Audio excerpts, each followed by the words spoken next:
দেশের দক্ষিণ পূর্বাঞ্চল ও উত্তর পূর্বাঞ্চলের 11 জেলায় বন্যায় এখন পর্যন্ত 23 জনের মৃত্যু হয়েছে বলে জানিয়েছে দুর্যোগ ও ত্রাণ মন্ত্রণালয়।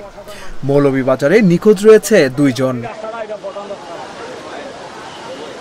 বন্যা পরিস্থিতি নিয়ে আজ সোমবার সচিবালয়ে সংবাদ সম্মেলনে এসব কথা জানান সচিব মোহাম্মদ কামরুল হাসান। তিনি বলেন, আগামী 48 ঘন্টায় বন্যা পরিস্থিতির উন্নতি হবে। মন্ত্রণালয় জানিয়েছে, মারা যাওয়াদের মধ্যে কুমিল্লায় 6, কক্সবাজারে 3, চট্টগ্রামে 5, নোয়াখালীতে 5 এবং ফেনী, ব্রাহ্মণবাড়িয়া, খাগড়াছড়ি ও লক্ষ্মীপুরে মারা গেছেন 1 জন করে। এছাড়া 3834টি আশ্রয় কেন্দ্রে রয়েছে 4,69,523 জন মানুষ। দুর্গত 11 জেলায় এখন পর্যন্ত 3,52,00,000 টাকার সহায়তা দেওয়া হয়েছে। গত 20 আগস্ট থেকে বন্যা পরিস্থিতি সৃষ্টি হয়ে ফেনী, নোয়াখালী, লক্ষ্মীপুর, কুমিল্লা, ব্রাহ্মণবাড়িয়া, চট্টগ্রাম, কক্সবাজার, খাগড়াছড়ি, সিলেট, হবিগঞ্জ ও মৌলভীবাজারে প্লাবিত হয়েছে 74 উপজেলা। ক্ষতিগ্রস্ত 550 ইউনিয়ন।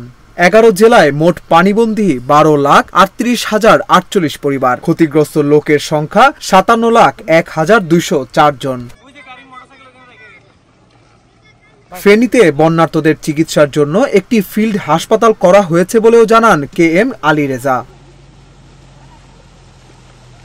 এছাড়া 11 জেলার ক্ষতিগ্রস্তদের চিকিৎসা প্রদানের জন্য 645টি মেডিকেল টিম কাজ করছে বলেও জানানো হয়েছে।